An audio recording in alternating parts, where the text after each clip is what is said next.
Chhatarpur express. System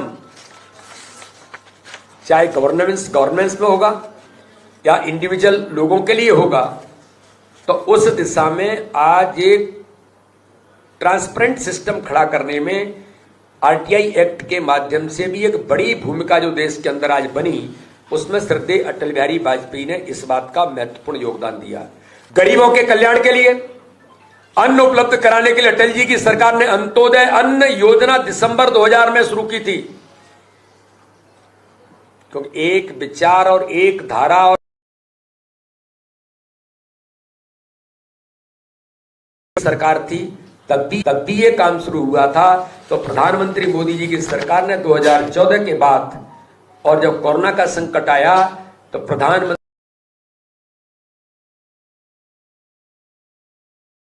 माननीय प्रधानमंत्री नरेंद्र मोदी जी ने आज लगातार 4 काम करने में, आज प्रधानमंत्री अटल बिहारी वाजपेयी जी के संकल्प को हम सब लोग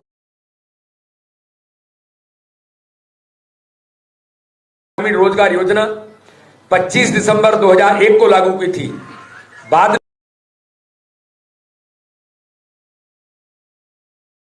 प्रकार के इनोवेशन, कई प्रकार के गुड गवर्नेंस में नए आयाम खड़े करने का काम श्रद्धेय अटल बिहारी वाजपेयी जी ने देश के अंदर किया था।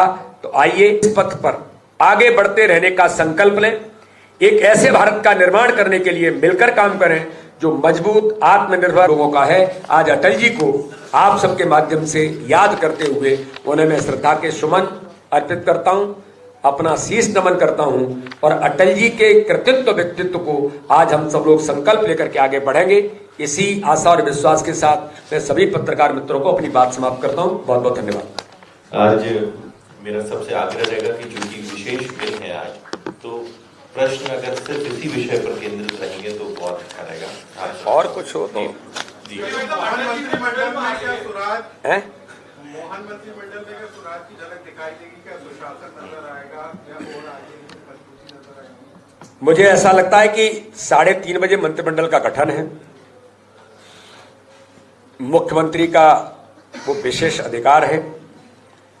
जब मंत्रिमंडल का गठन होने के बाद आपके सामने जो सारी चीजें आएंगी, लेकिन मैं अपने दल के एक कार्यकर्ता के मुख्यमंत्री होने के नाते मैं जरूर ये बात कहता हूं कि आपने जिन शब्दों का उपयोग किया है, नए मंत्रिमंडल में एक अच्छे अनुभवी, योग्य, नई ऊर्जा और उमंग के साथ जो एक कॉम्बिनेशन बनेगा, और गुड गवर्नेंस के साथ प्रधानमंत्री नरेंद्र मोदी जी की भावनाओं के अनुरूप आज अटल जी के, आज हमारा सौभाग्य है कि आज नया मंत्रिमंडल जो शपथ ले रहा है, वो आज सुशासन दिवस के अवसर पर शपथ ले रहा है। तो मैं आपको विश्वास दिलाता हूं और आश्वस्त करता हूं कि नया मंत्रिमंडल प्रधानमंत्री नरेंद्र मोदी जी के नेतृत्व में सुशासन, गुड गवर्नेंस के साथ एक अच्छे ट्रांसपेरेंट सिस्टम के साथ काम करेगा। ये पूर्ण विश्वास के साथ करेगा। हम इसको मान नहीं पाए क्योंकि 9 बार के विधायक को मंत्री नहीं बनाया, कई वरिष्ठ लोग मंत्री नहीं बने। नहीं, ऐसा तो अभी आया नहीं है कि कौन बना है कौन नहीं बना। ये तो 3:30 बजे जब मंत्रिमंडल शपथ लेगा तब तय होगा कौन बनाए कौन नहीं बनाए। लेकिन ये मैंने बिल्कुल कहा कि अनुभवी, योग्य, क्षमतावान और नई ऊर्जा और उमंग के मंत्रिमंडल होगा। सरवन जी, माननीय अध्यक्ष, विषय से जुड़ा सवाल है। पहला सवाल तो ये है कि गुड गवर्नेंस के समस्त कार्यालयों में छाया चित्र लगाए जाएंगे, उस दिशा में पार्टी ने क्या काम किया? देखिए, छाया चित्र लगाने का काम सरकार ने निर्णय किया, बिल्कुल उसको पालन हुआ है। और जो आपने कहा कि जो सप्ताह मनाने का सरकार का जो अभियान है, वो बिल्कुल उस पर चल रहा है और अच्छे तरीके से। अटल जी तो आस्था के केंद्र तो है ही, गुड गवर्नेंस के भी प्रतीक हैं, इसलिए गवर्नेंस में अटल जी की छवि, अटल जी के विचार जरूर मध्य प्रदेश के अंदर इस दिशा में लोग उसे परिपालन करने का काम कर रहे हैं।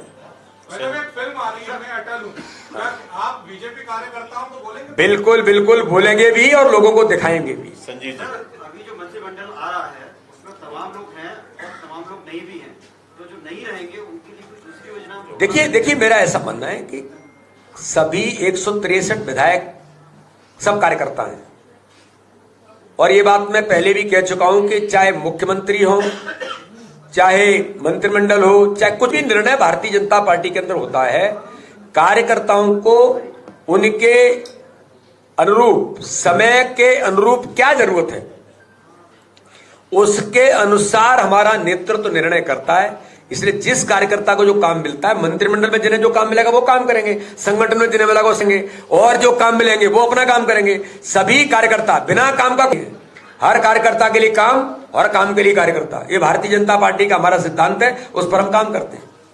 सर, शिवराज जी की भूमिका को लेकर अभी वर्तमान में देखिए शिवराज जी मेरे एक आदर्श नेता और भाजपा के वरिष्ठ से वरिष्ठ नेता, इस भारत के इतिहास में सर्वाधिक समय तक रहने वाले मुख्यमंत्री जैसे व्यक्तित्व के लिए मैं ही तय कर सकता हूं कि उनकी भूमिका क्या होगी। न मैं इसके लिए सक्षम हूं और न मैं इसके लिए अधिकृत हूं।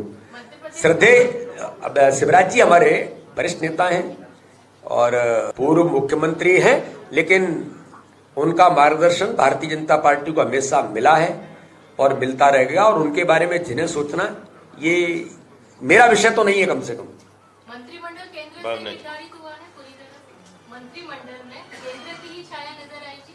केंद्र की निर्धारित हुआ है क्या?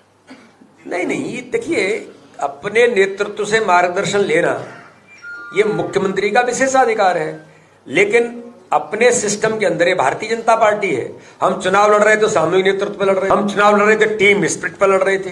तो भाजपा में सारा काम जो होता है वो सामूहिकता के आधार पर होता है, निर्णय की प्रक्रिया सामूहिकता के आधार पर ही होती है। इसलिए हमें हमारे नेतृत्व को निर्णय लेने के लिए किससे बात करना नहीं हमारा, तो इसलिए ये इसमें कोई किसी प्रकार का, ये भारतीय जनता पार्टी है, इसलिए इसमें इस प्रकार की न चीजें होती हैं। एक साथ किस कार्यकर्ता को काम मिलना है उसकी तैयारी हो जाती है। पूछे विजय। एक बड़ा प्रश्न हमेशा ये रहता है, जब मंत्री बन जाते हैं तो भारतीय जनता पार्टी के कार्यकर्ताओं से उनकी दूरी बन जाती है, खास करके जो प्रभारी मंत्री बन जाते हैं। नहीं, ऐसा तो मेरा यह प्रश्न है, प्रदेश अध्यक्ष के रूप में, क्योंकि आप प्रदेश अध्यक्ष हैं, तो क्या प्रभारी मंत्रियों से इच्छा करेंगे कि वो विजय जी आपको शायद मुझे नहीं होगा, लेकिन हमने कभी उसको ऑन रिकॉर्ड नहीं किया। पिछले मंत्रिमंडल में भी हम लोग, मंत्री भी कार्यकर्ता है ना, मंत्री भी कार्यकर्ता है। अभी हमारे विधायक चुने गए, 163 विधायकों का प्रशिक्षण होने वाला है। हमारे जो कार्यकर्ता